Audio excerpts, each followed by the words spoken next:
we introduced just today, on July 2nd, we introduced the Declaration on the floor to reaffirm its values, that pursuit of life, liberty, and happiness. And we felt that that was the right thing to do because we are the greatest country, because it's America 250. Congress did this in America 100 to celebrate the 100th anniversary. My colleague in the Senate, Eric Schmidt, had the lead and introduced it in the Senate. Eric and I Senator Schmidt and I played on the congressional baseball team together.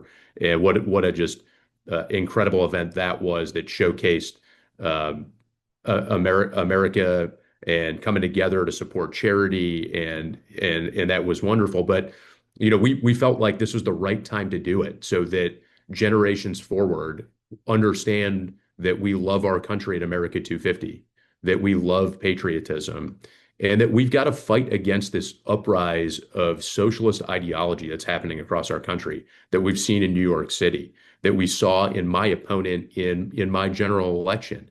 These folks that are supported and endorsed by the Democratic Socialists of America is antithetical to the founding, the very founding of our country.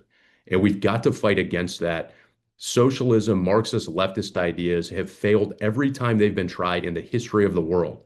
They lead to more pain, more suffering, less wealth, less equality. And those are the things we have to fight against. That is not America. America is at its core what the founders set out to do 250 years ago.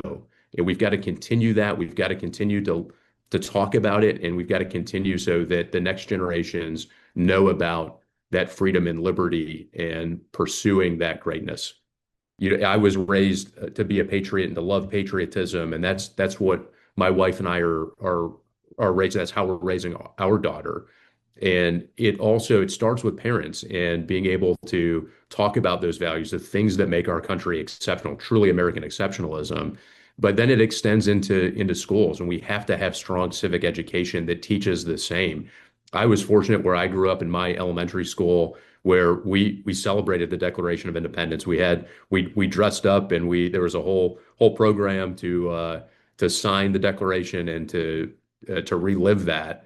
And it planted those seeds about how great our country is, what the framers did and the founders to start us off in this direction, in the pursuit of liberty and freedom, and the innovation, and that the free market system that enables all of this success, and that's what we've got to continue into the future.